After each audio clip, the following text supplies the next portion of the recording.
kızıklı yeri. Şu maşini neçe aldın, neçe getirdin hemen zaten. Yani öz derecende ve şuna burada etmek oluşu. Maşin tüyen adımlar biliyor musun? Şuna keyif al ya.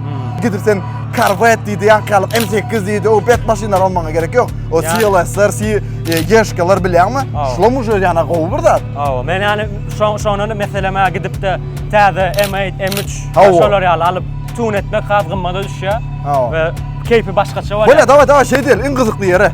Şu maşini neçe aldın, neçe getirdin hemen zaten. Bol soru, men aydasıma geldi şunu. Garaz maşinin öz 5.000'a düştü bana. Salvage title. Bunu düşünür ay. Seret $5.000 maşinayla BMW. Maşin urulan karoçe. Strahovkan üstüne satılıyor. Strahovkan üstüne satılıyor. Dokumenti ne deyip geçen o. Türkmenlerin ayçıyal Kopart'tan alıyor. Kopart'tan alınan maşin. Kopart'tan alınan maşin. Ediladi. Sonra neçe getirdin şuna investisiya? Zapçasları almak problemi değil.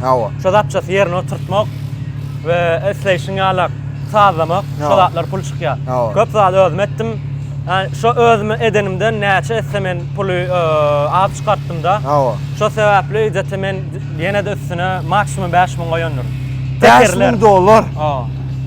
$5.000 demek Katar'dan o adamlar senedir birine böyle şu zatlarını hemesin bir oңotturacak olsan minimum kalk bara sen yok deyinde $10.000 çıkarttır ya. Sen işçi gücüne sağlıklı hesaplayalar. Katı o $10.000 şu maşin gelen olsa maşin sürücüleri var şu an. Sen ne gelip şu $10.000 al bile keyif edip şunu düşünüyor musun? O salvage olsun, clean title olsun tapalı yok.